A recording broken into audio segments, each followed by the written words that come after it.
आज Buddhist international network इस संगठन के माध्यम से देश के 562 जिलों में एक ही साथ, एक ही समय और एक ही विषय को लेकर राष्ट्रव्यापी जेल भरो आंदोलन की घोषणा भारत मुक्ति मोर्चा के राष्ट्रीय नेतृत्व, राष्ट्रीय अध्यक्ष माननीय वामन मेश्राम साहब के माध्यम से की जा रही है। इस आंदोलन में जो विषय है कि जिस प्रकार से इस देश में, आजाद भारत में कुत्तों की, बैलों की, भेड़ बकरियों की, इतना ही नहीं तो कुत्तों की तक गिनती होती है, लेकिन ओबीसी की जाति निहाय गिनती नहीं की जा रही। और ये क्यों हो रहा है? तो डॉक्टर बाबा साहब आंबेडकर जी ने जो भारतीय संविधान निर्माण किया है, संविधान लिखा हुआ है, उस संविधान में रियल रिप्रेजेंटेटिव है, वो भी संख्या के अनुपात में है। बाबा साहब आंबेडकर जी ने आर्टिकल 340 जो लिखा हुआ है वो ओबीसी के रिजर्वेशन के लिए है, ओबीसी के अधिकारों के लिए। अगर आर्टिकल 340 का अमल 100% अगर किया जाता है तो इस देश के प्रशासकीय व्यवस्था के ऊपर में, शासकीय व्यवस्था के ऊपर में सबसे ज्यादा संख्या के अनुपात में ओबीसी का अधिकार होगा। अगर ऐसा होता है तो इस देश का प्रधानमंत्री ओबीसी बनेगा, देश के बहुसंख्य राज्यों में ओबीसी के मुख्यमंत्री निर्माण होंगे, जो जिला कलेक्टर होते हैं वो जिला कलेक्टर सबसे ज्यादा ओबीसी के होंगे। इतना ही नहीं, शासकीय और प्रशासकीय जितनी भी प्रतिनिधित्व की सारी जो स्तंभ है, संस्थाएं है, उसके ऊपर में ओबीसी का सर्वाधिक अधिकार होगा। इसका मतलब डॉक्टर बाबा साहब आंबेडकर जी का जो आर्टिकल 340 है वह ओबीसी को इस देश में राजा बनाने का काम करता है। और राजा अगर बनाने का काम बाबा साहब आंबेडकर जी का आर्टिकल 340 अगर करता है, और यह अगर ऐसा होता है, तो वर्तमान में जो शासकीय और प्रशासकीय और राजनीतिक व्यवस्था में 3.5% ब्राह्मणों का कब्जा है, वो कब्जा हट जाएगा और इस देश का शासक वर्ग ओबीसी बनेगा। ओबीसी इस देश का शासक वर्ग नहीं बनना चाहिए, वो राजा नहीं बनना चाहिए। Doctor, collector, IAS, IPS, professor ज्यादा संख्या में ओबीसी के न बने, इसीलिए कांग्रेस की सरकार और भारतीय जनता पार्टी की सरकार ओबीसी की जाति निहाय जनगणना नहीं होने दे रही है। इस परिस्थिति में आज देश में हजारों नहीं लाखों संगठनाएं हैं, लेकिन कोई भी संगठन और कोई भी संगठन का नेतृत्व ओबीसी की जाति निहाय जनगणना करवाने के लिए सरकार और प्रशासन के ऊपर में दबाव बनाने का काम नहीं कर रहा है। इसीलिए भारत मुक्ति मोर्चा के राष्ट्रीय अध्यक्ष माननीय वामन मेश्राम साहब ने 2011 से ओबीसी की जाति न्याय जनगणना का आंदोलन चलाया। उसके वजह से आज वर्तमान में ओबीसी की जाति निहाय जनगणना का मुद्दा यह राष्ट्रव्यापी मुद्दा बन चुका है। और यह राष्ट्रव्यापी मुद्दा बनने के कारण आनन फानन में न चाहते हुए मजबूरी में भारतीय जनता पार्टी को और मोहन भागवत को नरेंद्र मोदी का फ्रॉड ओबीसी आदमी को देश का प्रधानमंत्री बनाना पड़ा। 2014 में ओबीसी का नाम लेकर नरेंद्र मोदी को प्रधानमंत्री बनाया गया और इस नरेंद्र मोदी ने सबसे पहले ओबीसी का सत्यानाश करने के लिए जो क्रिमिलेयर की मर्यादा 4 लाख रुपए की थी उसको 6 लाख रुपए पर पहुंचाया और 314 आईएएस इंडियन एडमिनिस्ट्रेटिव सर्विस के जो पास आउट 2013 के बच्चे थे उन लोगों को बेरोजगार बनाकर अपॉइंटमेंट लेटर से डिसमिस कर दिया, जिसमें से 19 ओबीसी के आईएएस बच्चों ने आत्महत्या की है। ये क्यों हुआ? तो यह होने का सबसे बड़ा कारण है कि वर्तमान में ओबीसी की जाति निहाय जनगणना नहीं की जा रही है। और इस जाति निहाय अगर जनगणना को किया जाता है तो इस देश में ओबीसी की किसी भी प्रकार की समस्याएं नहीं होगी।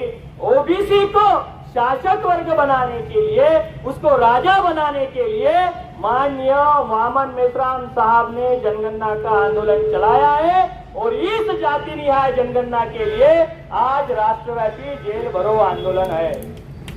और यह आंदोलन के बाद में 1 जुलाई को ओबीसी की जाति न्याय जनगणना के लिए भारत बंद भी किया जाने वाला है। साथ ही साथ इसमें जो दूसरे नंबर का मुद्दा है साथियों, यह दूसरे नंबर का मुद्दा है ओबीसी की जाति न्याय जनगणना के साथ साथ में यह जो समस्याएं निर्माण हो रही है, यह समस्याएं निर्माण इलेक्ट्रॉनिक वोटिंग मशीन के कारण निर्माण हो रही है। चाहे वो महाबोधि विहार का आंदोलन हो, कर्मचारियों की जूनी पेंशन हो, विद्यार्थियों की न्यू एजुकेशन पॉलिसी हो, ओबीसी की जाति न्याय जनगणना हो, नया रिक्रूटमेंट हो, या वर्तमान में जितने भी सभी बहुजन समाज की जो अधिकार की जो समस्याएं है, यह समस्याएं सारी की सारी इलेक्ट्रॉनिक वोटिंग मशीन के कारण निर्माण हुई। ऐसा क्यों हुआ है? बाबा साहब अम्बेडकर जी ने लोकतांत्रिक व्यवस्था में जो प्रतिनिधित्व का अधिकार इस देश में संख्या के अनुपात में होना चाहिए, राजा बनना चाहिए, इसके लिए हमें वोट का अधिकार दिया। वोट का अधिकार यह हमें शासक बनने के लिए था। 1932 में जब अंग्रेजों से लड़कर बाबा साहब अम्बेडकर जी ने जब ये अधिकार लाया और एक बड़ी सभा ली और सभा लेकर कहा कि जाओ अपनी घरों के दीवारों पर लिखो तुम्हें इस देश की शासन करती जमात बनना है। क्यों बनना है? क्योंकि तुम आयरे गहरे नत्थु खैरों की औलाद नहीं हो, तुम सम्राट अशोका की औलादे हो, तुम छत्रपति शिवाजी महाराज की औलादे हो, तुम भीमा कोरेगांव के 500 सूरवीर और महात्मा ज्योतिराव फुले के सत्यशोधक आंदोलन की औलादे हो, तुम राजा लोग हो। और ये वोट का अधिकार किस उपयोग में लाने का? जाओ अपनी घरों की दीवारों पर लिखो तुम्हें इस देश की शासन करती जमात बनना है। उस समय में हमारे बाप ने कहा, जिस समय में हमारे घरों को दीवारें, क्या दृष्टिकोण था हमारे बाप का? हमारा बाप घर को दीवारें नहीं थी और हमें क्या बनाना चाहते थे? राजा बनाना चाहते थे। लेकिन हमारे लोगों ने वोट का अधिकार राजा बनने के लिए नहीं तो राजा बनाने के लिए किया। कभी हमारे लोगों ने कांग्रेस को राजा बनाया, कभी बीजेपी को राजा बनाया और राजा बनाकर हम लोग गुलाम बनते गए और बाबा साहब के अधिकारों का हमें कोई भी चिंतन और मनन नहीं हुआ। इसके बाद में इस वोट के अधिकार का जो अध्ययन है, उसकी गरिमा है, उसकी गरिमा को समझने का काम माननीय कांशीराम साहब ने किया। और कांशीराम साहब ने कहा कि जितनी जिसकी संख्या भारी उसकी उतनी वोट हमारा और राष्ट्र तुम्हारा नहीं चलेगा।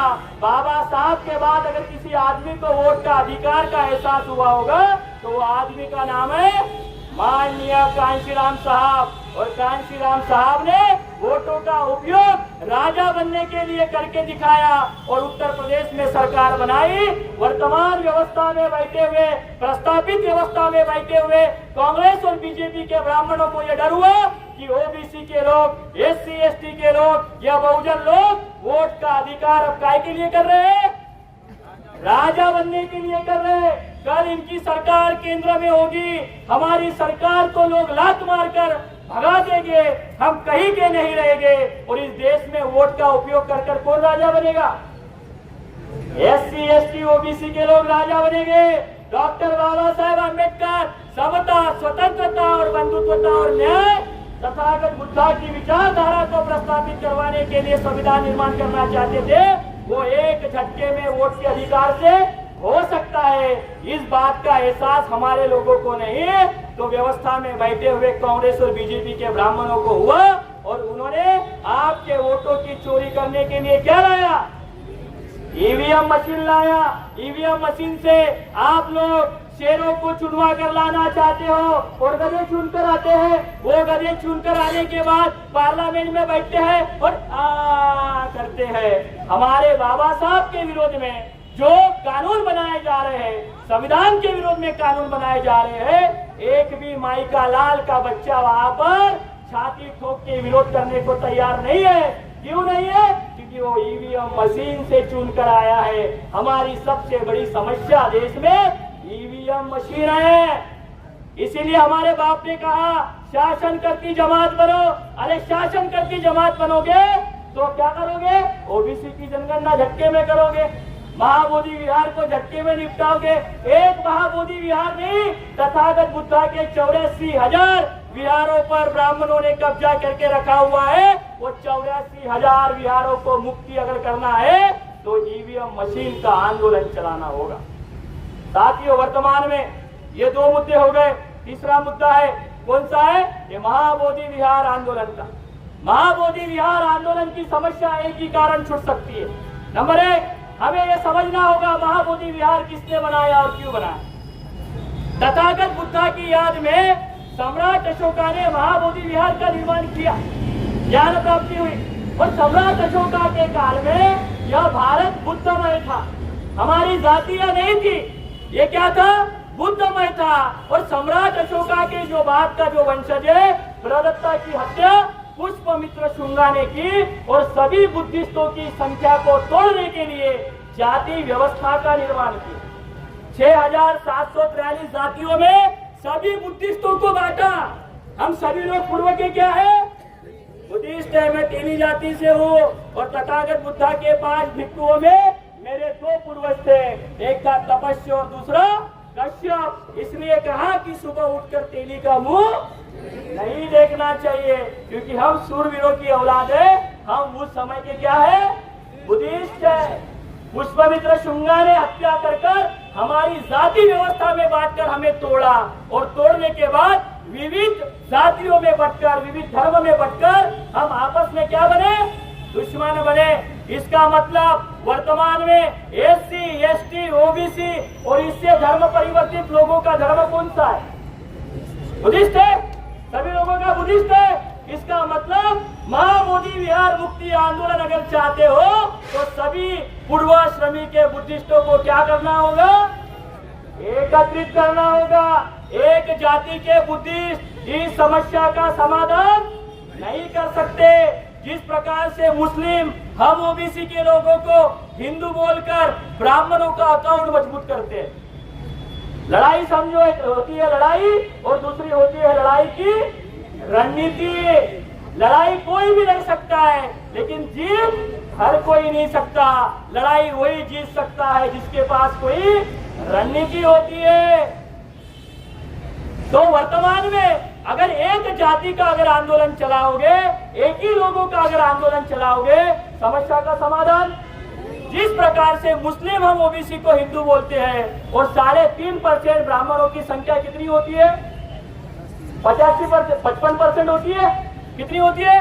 55%। अभी बुद्धिस्ट भी हम ओबीसी को, ये बुद्धिस्ट नहीं है, ये हिंदू है, किसकी संख्या बड़ी होगी? किसकी संख्या बड़ी होगी? अगर बुद्धिस्ट लोग आंदोलन चलाते हैं और कहते हैं कि नहीं ये ओबीसी के लोग, ये हिंदू लोग हैं, हमारा महाबोधि मुक्ति आंदोलन हमें चलाना होगा, तो ऑटोमेटिक अल्पसंख्यक ब्राह्मण बहुसंख्यक बन जाएगा। भारत देश में 7.8% बुद्धिस्टों की संख्या है और बाबा साहब आंबेडकर का सपना था, क्या था? मला या देशाला प्रबुद्ध भारत बनवायचा आहे। 100 पैकी 8 लोक प्रबुद्ध भारत बनवू शकत। आम्हाला सर्व जाती धर्माच्या लोकांना हे पटवून द्यावं लागेल, तुम्ही पूर्वाश्रमीचे नागवंशीय लोक आहात आणि नागवंशीय हे कोण होते? बुद्धिस्ट होते। हा तथागत बुद्धाचा राष्ट्र आहे असं मी म्हणत नाही। माननीय पंतप्रधान नरेंद्र मोदी फॉरेन मध्ये जाऊन म्हणतात की मैं बुद्धाच्या देशातून आलेलो आहे। हे अंबानीची बायको म्हणते लैंड ऑफ बुद्धा, मैं बुद्धा की भूमि से आई हूँ। ये तुम कहते हो, हम तो। इसीलिए साथियों, यह जो आंदोलन है, यह आंदोलन लड़ाई है। ये जेल भरो आंदोलन नहीं है, यह लड़ाई है। किसकी लड़ाई है? तुम्हें शासन करती जमात बनाने की लड़ाई है। और जिन जिन लोगों को लगता है डॉक्टर बाबा साहब आम्बेडकर जी ने अपने 4 लड़कों को गंवाकर हमें इतना सारा यह संविधान दिया है और हमारी सबसे बड़ी मुक्ति यह बुद्धा के चरणों में हुई है। 14 अक्टूबर 1956 को जो मुक्ति हुई है वो तथागत बुद्ध के चरणों में जाकर हुई है। और बाबा साहब आम्बेडकर जी भी कहते थे, एनिमेशन ऑफ कास्ट में कहा है, धर्म सत्तेची चाबी आहे। 56 मध्ये ज्या लोकांनी जर धर्माला सत्तेची चाबी बनवली समजली असती तर आज आम्ही काय असतो? शासन करती जमात असतो. आम्हाला समजायला ताई खूप वेळ लागलेला आहे, पण का होईना माननीय वामन मेश्राम साहेबांच्या नेतृत्वामध्ये माझ्यासारख्या ओबीसीला हे पटलंय की आम्ही पूर्वाश्रमीचे उद्दिष्ट आहोत. हे आमचं कल्चर आहे, हे आमची संस्कृती आहे, आमची अस्मिता आहे. जर आपण या आंदोलनामध्ये सफल झालो तर महाबोधी विहार आंदोलन तर सोडा, हा जो देश आहे या देशाच्या सातबारा माझ्या सम्राट अशोकाच्या नावावरती आहे. आम्ही जर शासन करती जमात जर बनलो तर 84,000 विहारांना आम्ही ब्राह्मणांच्या मुक्तीमधून त्यांच्या याच्यातून आम्ही काय करू शकतो, दावडीतून सोडवू शकतो. तर आम्हाला सोबत एक महाबोधी विहार आंदोलन, एक ईव्हीएम मशीनचं आंदोलन आणि ओबीसी जातीनिहाय जनगणनेसाठी आज हे जेल भरो आंदोलन आहे. एक गांधी जेल में जाकर महात्मा बन गया और उस महात्मा ने हमारा सत्यानाश किया. हम अपनी आने वाली नस्लों के लिए मुक्ति का आंदोलन चलाने के लिए जेल में जाने के लिए तैयार है. कहां पर? अरे हमारे बाप ने अपनी कुर्बानी दी. हम जेल में जाकर महात्मा बनने का अवसर हमारे बाबा साहब आम्बेडकर जी ने दिया और ये अवसर हम खोने वाले नहीं है. और आने वाले समय में इस आंदोलन को हमें बड़ा करना होगा. आखिरी की बात कहता हूँ, दुनिया में कोई भी परिवर्तन अगर करना चाहते हो तो संगठन शक्ति के नहीं हो सकता. तथागत बुद्धा ने परिवर्तन किया संगठन शक्ति के आधार पर. छत्रपति शिवाजी महाराज ने किया संगठन शक्ति के आधार पर. महात्मा फुले ने किया संगठन शक्ति के आधार पर. दुनिया में कोई भी परिवर्तन अगर चाहते हो तो बिना संगठन शक्ति के आधार पर नहीं हो सकता.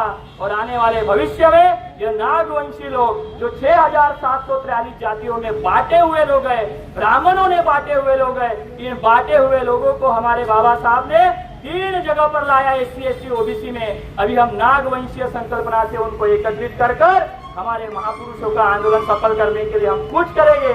आज के इस उपलक्ष्य में मुझे बोलने का मौका दिया, आप लोगों ने सभी ने मुझे सुना, उसके लिए आप सभी का आभार व्यक्त करता हूँ. धन्यवाद. नमो बुद्धाय. जय जिजाऊ, जय शिवराय, जय भीम.